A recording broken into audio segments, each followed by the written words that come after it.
പ്രയാസപ്പെട്ട് വിളിക്കുമ്പോൾ അവരുടെ നാവ് വരണ്ടു പോയിരുന്നു.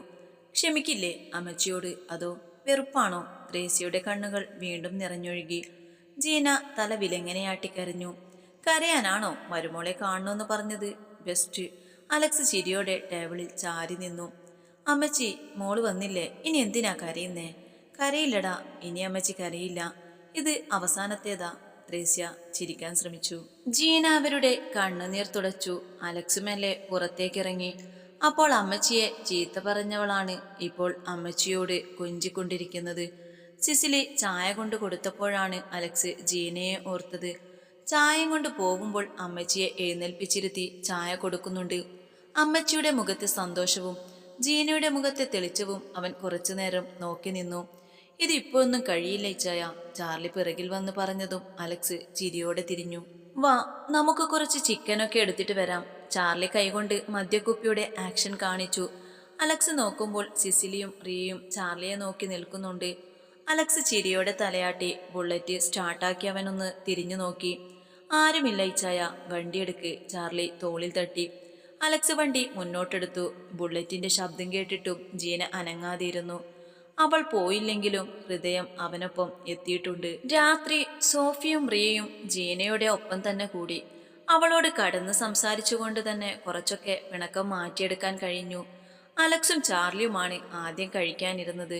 അവരൊക്കെ എവിടെ? അലക്സ് ചുറ്റും നോക്കുന്ന കണ്ടാണ് ചാർലി ചോദിച്ചത്. അവളൊക്കെ ജീനയുടെ ഒപ്പമുണ്ട്. എപ്പോ തുടങ്ങിയ സംസാരമാണെന്നറിയോ? ഈ കൊച്ചുങ്ങൾക്ക് ഭക്ഷണമൊന്നും വേണ്ടയാവോ? സിസിലി പറഞ്ഞു. അലക്സ് കിടന്നൊന്നും മയക്കം പിടിച്ചപ്പോഴാണ് ജീന മുറിയിലേക്ക് വന്നത്. അവൻ ഉറങ്ങുന്ന കണ്ടപ്പോൾ ഒരാശ്വാസം. ഇതേ മുറിയിൽ നിന്ന് അലക്സിനൊപ്പം എങ്ങനെ കഴിയും എന്നോർത്ത് ടെൻഷൻ അടിച്ചിരുന്നതാണ്.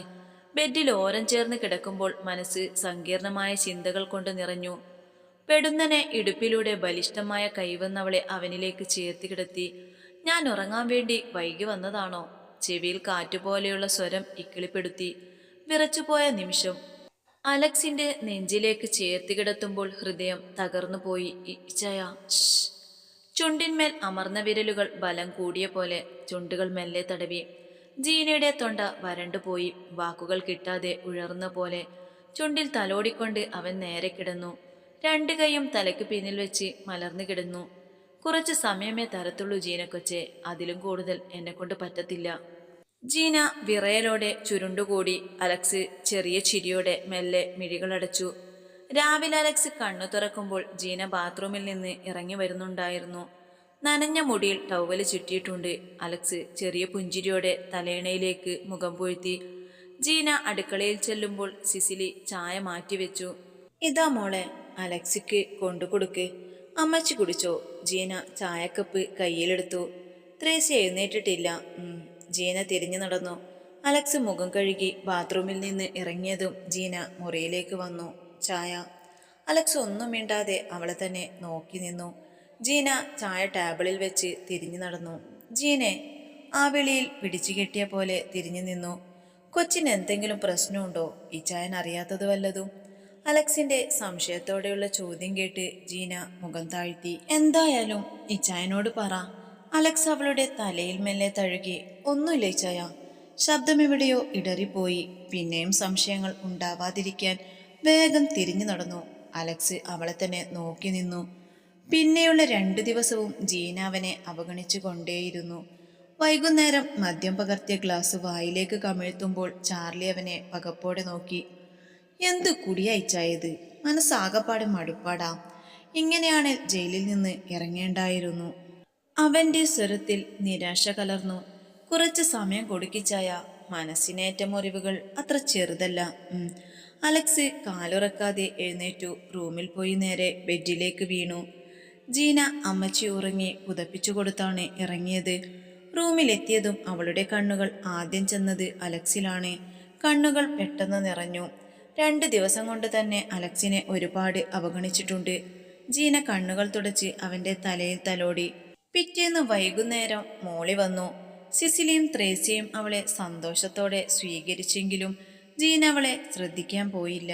ജീന, അലക്സിനെ ചായ കുടിക്കാൻ വിളിക്ക്, സിസിലി പറഞ്ഞപ്പോൾ അവൾ തലയാട്ടി മുകളിലേക്ക് കയറി. ജോണിയും മോളിയും എല്ലാം വന്നതുകൊണ്ട് എന്തോ ഒരു വീർപ്പുമുട്ടൽ. അലക്സ് ഇടിച്ചുകുത്തി പെയ്യുന്ന മഴയെ നോക്കി ബാൽക്കണിയിലെ ചൂരൽ കസേരയിൽ ചാരിക്കിടക്കുന്നുണ്ട്. ഇച്ചായ, ചായ കുടിക്കാൻ വരുന്നില്ലേ? അലക്സ് ഒന്നും മിണ്ടാതെ മഴയെ തന്നെ നോക്കി. ഇച്ചായ, ജീന തിരിച്ചു പോയേക്ക്. അവൻ അവളെ തിരിഞ്ഞു പോലും നോക്കാതെ പറഞ്ഞു. ജീന അവൻ്റെ അടുത്തേക്ക് ഒന്നുകൂടെ കയറി നിന്നു. പേപ്പൻ്റെ വീട്ടിലേക്ക് പൊക്കോ, ചാർലി കൊണ്ടുവിടും. അലക്സ് എഴുന്നേറ്റ് താഴേക്കിറങ്ങി. ഇച്ചായ, ഞാൻ വേണ്ട. എല്ലാവരോടും ഒരുപോലെയാണെങ്കിൽ പോട്ടേന്ന് വെക്കാം. പക്ഷെ ഇതെന്നോട് മാത്രം മടുത്തു കൊച്ചെ. ജയിലിൽ നിന്ന് വരണ്ടായിരുന്നു എന്ന് തോന്നിപ്പോവുക. ഇച്ചായ, അവൾ ശാസനയോടെ വിളിച്ചു. നാളെ രാവിലെ റെഡിയായിക്കോ. അമ്മച്ചോട് ഞാൻ എന്തേലും പറഞ്ഞോളാം. അലക്സ് വേഗത്തിൽ താഴേക്കിറങ്ങി. ജീന അവിടെ തന്നെ കണ്ണു നിറച്ചു നിന്നു. വാപ്പൊത്തി ചുമരിലേക്ക് ചാരി നിന്നു. എത്ര നേരം നിന്ന് കരഞ്ഞെന്നറിയില്ല. മുറിയിൽ പോയി മുഖമൊക്കെ ഒന്ന് കഴുകിയാണ് താഴേക്കിറങ്ങിയത്. ഇപ്പോൾ വന്നല്ലേ ഉള്ളൂ, അപ്പോഴേക്കും പോയാൽ മാത്രമല്ല ത്രേസ്യക്കത് സങ്കടമാവും, സിസിലി പറഞ്ഞു. അവളുടെ പേപ്പൻ പറഞ്ഞ പിന്നെ ഞാൻ എന്ത് പറയാനാ? ജീനയും സമ്മതിച്ചു. താഴേക്കിറങ്ങുമ്പോൾ അലക്സ് പറയുന്നതാണ് കേട്ടത്. ജീന മുഖം താഴ്ത്തി. ജീനെ, നാളെ പോവുകയാണോ? സിസിലി ചോദിച്ചു. ജീന അലക്സിനെ ഒന്ന് പാളി നോക്കി. ചാർലിയുടെ മുഖത്ത് ദേഷ്യമാണ്. രാത്രി മദ്യസേവ കൂടിയപ്പോൾ അവനത് തുറന്ന് പറയുകയും ചെയ്തു. പടിവരെ വെള്ളം കൊണ്ട് വന്നിട്ട് പഠിക്കലെത്തിയപ്പോൾ കുടമുടച്ചു. ചാർലി അമർഷത്തോടെ അലക്സിനെ നോക്കി. എന്നതാ അലക്സി, അവൻ പറയുന്നതും കാര്യമല്ലേ? മടുത്ത് ജോണിച്ച. എത്രയെന്ന് വെച്ചാ? എൻ്റെ മനസ്സിൽ അത്രയ്ക്ക് ഇഷ്ടമുള്ളത് കൊണ്ടാ. എനിക്കിതൊന്നും താങ്ങാൻ പോലും കഴിയുന്നില്ല. ജോണിയുടെ മിഴികൾ അലക്സിൽ തന്നെ തറഞ്ഞു നിന്നു. ആദ്യമായാണ് അവനെ ഇങ്ങനെ തകർന്ന നിലയിൽ കാണുന്നത്. കുറച്ച് ക്ഷമിക്കിച്ചായ. ചാർലി, എത്ര എന്ന് വെച്ചാ ക്ഷമിക്കേണ്ടേ? ഇന്ന് ശരിയാവും, നാളെ ശരിയാവുമെന്ന് കരുതി ദിവസം 4ആയി. ഇതുവരെ എൻ്റെ അടുത്തൊന്ന് ഇരിക്കാനോ മനസ്സ് തുറന്ന് സംസാരിക്കാനോ അവൾ തയ്യാറായിട്ടില്ല. ഇത്രയും വർഷം കാണാതിരുന്നിട്ട് കാണുമ്പോൾ ഇടം വലം തിരിയാൻ സമ്മതിക്കാതെ കൂടെ തന്നെ നിൽക്കുമെന്ന് വെറുതെ സ്വപ്നം കണ്ടു. അതിൻ്റെയൊക്കെ സങ്കട എനിക്ക്. കുഴപ്പമില്ല, 3 വർഷം ഒറ്റക്കായിരുന്നില്ലേ, ഇനിയും അങ്ങനെ മതി. അലക്സ് പറഞ്ഞു നിർത്തുമ്പോൾ തികഞ്ഞ നിശബ്ദതയായിരുന്നു. എല്ലാം ചുമരിനപ്പുറം നിന്ന് കേട്ട ജീനയ്ക്ക് ഹൃദയം വല്ലാതെ നൊന്തു. രാത്രി മുറിയിൽ കിടക്കാൻ വന്നപ്പോൾ അലക്സ് ബെഡിലിരിക്കുന്നുണ്ട്. ബാഗ് പാക്ക് ചെയ്തോ? അലക്സ് ചോദിച്ചു. ചെയ്, അത് കഴിഞ്ഞു കിടന്നാൽ മതി. ഹെഡ് ബോർഡിൽ ചാരി തൻ്റെ ഫോണെടുത്ത് അതിലും നോക്കിയിരുന്നു. ജീന കണ്ണു തുടച്ച് തലയാട്ടി. ഡ്രസ്സെല്ലാം എടുത്ത് ബാഗിലേക്ക് വെക്കുമ്പോൾ അവൾ അലക്സിനെ തിരിഞ്ഞു നോക്കി. അവളെ തന്നെ നിറ കണ്ണുകളോടെ നോക്കിയിരുന്നവൻ അവളുടെ നോട്ടം കണ്ട് വേഗം എഴുന്നേറ്റ് മുറിക്ക് പുറത്തേക്കിറങ്ങി. കുറച്ചു നേരം കൂടി കഴിഞ്ഞാണ് അലക്സ് മുറിയിലേക്ക് വന്നത്. ജീന അപ്പോൾ ബെഡ് കുടഞ്ഞു വിരിക്കുകയാണ്. ഇന്ന് അമ്മച്ചിയുടെ കൂടെ കിടന്നാൽ മതി, അലക്സ് പറഞ്ഞു. ജീന ഞെട്ടലോടെ മുഖമുയർത്തി. ഇന്ന് രാത്രിയെങ്കിലും എല്ലാം ഒന്ന് തുറന്ന് പറയാമെന്ന് കരുതിയതാണ്. ചെല്ല്. അലക്സ് വിരി പിടിച്ചു വാങ്ങി. ജീന മെല്ലെ മുറിക്ക് പുറത്തിറങ്ങി. ആ നിമിഷം അലക്സും ബാൽക്കണിയിലേക്ക് നടന്നു. മഴയ്ക്കിപ്പോഴും ശമനമില്ല. അടുത്ത കുപ്പിയും പൊട്ടിച്ച് നേരെ വായിലേക്ക് കമിഴ്ത്തുമ്പോൾ നെഞ്ചിരിഞ്ഞു. രാവിലെ അലക്സ് റെഡിയായി ജീനയെ കാത്തു നിന്നു. ജീന റെഡിയായിട്ടും മുറിയിൽ തന്നെ ഇരുന്നു. രാവിലെ മുതൽ അലക്സ് മുഖം തന്നിട്ടില്ല. തൻ്റെ അവസാന ദിവസമാണ് ഈ മുറിയിൽ. കണ്ണുകൾ വീണ്ടും എന്തിനോ പെയ്തു. പുറത്ത് പെയ്യുന്ന മഴയേക്കാളും ശക്തമായി. ബാഗുമായി താഴേക്കിറങ്ങുമ്പോൾ എല്ലാവരും അവളെ നോക്കി നിൽപ്പുണ്ട്. ആദ്യം ചെന്നത് അമ്മച്ചിയുടെ മുറിയിലേക്കാണ്.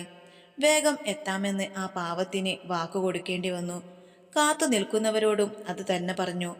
ചാർലിയും ജോണിച്ചനും എല്ലാം അറിഞ്ഞ മട്ടാണ്. ഇടയ്ക്കെന്തോ പറയാൻ വന്ന ജോണിച്ചനെ അലക്സ് ഒരു നോട്ടത്തിൽ മാറ്റി നിർത്തി.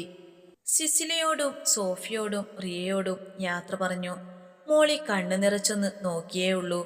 ജീന അവളെ നോക്കാൻ പോലും ശ്രമിക്കാതെ പുറത്തേക്കിറങ്ങി. ചാർലി വീട്ടിൽ നിൽക്കുന്ന വേഷത്തിൽ തന്നെയാണ്. ജീന പ്രതീക്ഷയോടെ അലക്സിനെ നോക്കി. ബ്ലാക്ക് ഷർട്ടും ബ്ലാക്ക് ജീനും കാറിൽ ചാരി ഫോണിൽ നോക്കുന്നുണ്ട്. ജീന വരുന്ന കണ്ടതും അവൻ വേഗം ഡ്രൈവിംഗ് സീറ്റിലേക്ക് കയറി. ജീന ഡോർ തുറന്ന് ഒന്ന് തിരിഞ്ഞു നോക്കി. മാളിയേക്കൽ വീട്. സന്തോഷവും ദുഃഖവും ഒരുപോലെ സമ്മാനിച്ച വീട്. അലക്സ് ഹോൺ അമർത്തിയപ്പോൾ ജീന പെട്ടെന്ന് ഞെട്ടി. പിന്നെ വേഗം കാറിൽ കയറി. അവൾ കയറിയതും വളരെ വേഗത്തിൽ കാർ മുന്നോട്ട് പാഞ്ഞു. ജീന അലക്സിനെ തന്നെ നോക്കിയിരിക്കുകയാണ്. മുഖം ശാന്തമാണെങ്കിലും മനസ്സെരിയുന്നത് കാണാൻ കഴിയുന്നുണ്ട്. ആരോടോ ഉള്ള വാശി പോലെയാണ് ഡ്രൈവിംഗ്. തന്നെ നോക്കാതിരിക്കാൻ എന്നുമില്ലാത്ത ശ്രദ്ധയാണ് ഡ്രൈവിങ്ങിൽ. ഇച്ചായ, ഇടർച്ചയോടെ വിളിക്കുമ്പോൾ അവൻ ദേഷ്യത്തിൽ ഹോണമർത്തി. എവിടെ നോക്കിയോടോ മക്കളെ വണ്ടിയെടുക്കുന്നത്? പാസ് ചെയ്ത ഓട്ടോക്കാരന് കണക്കിന് കിട്ടി. ജീന പേടിയോടെ ഉമിനീരിറക്കി. ദേഷ്യം പിടിക്കുമ്പോൾ നെറ്റിയിലെയും കയ്യിലെയും ഞരമ്പുകൾ തെളിഞ്ഞു കാണാം. ഇച്ചായ, ശബ്ദം കുറച്ച് ഉയർത്തി വിളിച്ചെങ്കിലും നേർത്തുപോയി. അലക്സ് മ്യൂസിക് ഓൺ ചെയ്തു. ജീന മ്യൂസിക് ഓഫ് ചെയ്തു. അലക്സിന്റെ കയ്യിൽ പിടിച്ചു. ഇച്ചായ, കരഞ്ഞു പോയിരുന്നു അവൾ. അടങ്ങിയിരിക്കടി, ഡ്രൈവ് ചെയ്യുന്നത് കണ്ടൂടെ? ഇത്ര നാളും പറയാൻ പറ്റാതിരുന്നത് ഇനി എനിക്ക് കേൾക്കാൻ വേണ്ട. അലക്സ് ദേഷ്യത്തിൽ അവസാന വാക്കെന്ന പോലെ പറഞ്ഞു. ജീന ഭയത്തോടെ പിറകിലേക്ക് നീങ്ങി. അലക്സിന്റെ ദേഷ്യം അതിന്റെ പരിധിയും കടന്നിരുന്നു. ജീന പുറത്തേക്ക് നോക്കി കണ്ണു നിറച്ചു. മണിക്കൂർ കൂടിയുള്ള യാത്രയിൽ എവിടെയും കഴിക്കാൻ പോലും അവൻ നിർത്തിയില്ല. കുറെ കരഞ്ഞതുകൊണ്ട് ജീനയ്ക്ക് ചെറിയ തലവേദന ഉണ്ടായിരുന്നു. സീറ്റിൽ ചാരിയിരുന്ന് കണ്ണുകളടച്ചു. ജീനെ, തോളിൽ കിടക്കുന്നവളെ തട്ടി വിളിച്ചു. ജീന പിടച്ചിലോടെ എഴുന്നേറ്റു. അവളുടെ ചുണ്ടൊന്നു തുടച്ച് അലക്സ് ഡോർ ഓപ്പൺ ചെയ്തിറങ്ങി. ജീന പകപ്പോടെ ചുറ്റും നോക്കി. പേപ്പൻ ഉമ്മറത്തു നിന്ന് ഇറങ്ങി വരുന്നുണ്ട് സംശയത്തോടെ. പിറകിൽ വരുന്നവരുടെയും അവസ്ഥ അതുതന്നെ. അലക്സ് ബാഗെടുത്ത് ജീനയും ഇറങ്ങി. എന്താ അലക്സ്? ജേക്കബ് ജീനയുടെ അടുത്തേക്ക് വന്ന് അലക്സിനെ നോക്കി. അവൾക്ക് ഇവിടെ നിന്നാ മതിയത്രേ. അവിടെ എന്തിനാ വെറുതെ മരം കണക്കെ നിൽക്കുന്നേ? അവൻ ബാഗ് ഉമ്മറത്ത് വെച്ചു. എന്താ മോനെ, കയറിയിരിക്ക്. ജേക്കബ് ഇല്ല, കയറുന്നില്ല, വരട്ടെ. എല്ലാവരെയും നോക്കി തലയാട്ടി അവൻ കാറിൽ കയറി. കാറ് റിവേഴ്സ് എടുത്ത് പടി കടന്നപ്പോൾ ജീന കരച്ചിലോടെ അകത്തേക്കോടി. ഹൃദയം തന്നെ ഉപേക്ഷിച്ചാണ് വന്നത്. അത്രക്ക് വേദന, ആകെ ഒരു ഒറ്റപ്പെടൽ. ഇതെല്ലാം ശീലിക്കാൻ പഠിക്കണം. അലക്സിന് ഡ്രൈവ് ചെയ്യുമ്പോൾ ഹൃദയം വിങ്ങുന്നുണ്ട്. എത്ര സ്പീഡിൽ പോയെന്നറിയില്ല. മാളിയേക്കൽ കാറ് കയറ്റി നിർത്തുമ്പോൾ മനസ്സ് ശൂന്യമായിരുന്നു. വൈകുന്നേരമാണ് എത്തിയത്. എല്ലാവരും നിന്ന് പ്രാർത്ഥന ചൊല്ലുന്നുണ്ട്. അലക്സ് അത് ശ്രദ്ധിക്കാതെ മുകളിലേക്ക് നടന്നു. ചാർലി അവൻ പോവുന്ന കണ്ട് ജോണിയെ നോക്കി. കുപ്പിയെടുത്ത് ബാൽക്കണിയിൽ ചെന്നിരുന്നു. എത്ര പകർത്തി കുടിച്ചിട്ടും ജീനയുടെ മുഖം മനസ്സിൽ നിന്ന് പോകുന്നില്ല. തന്നോട് തന്നെ അമർഷം തോന്നി. കുപ്പി കഴിഞ്ഞപ്പോൾ ചൂരൽ കസേരയിൽ ചാരിയിരുന്ന് മുഖം മറച്ച് കൈവച്ച് കിടന്നു.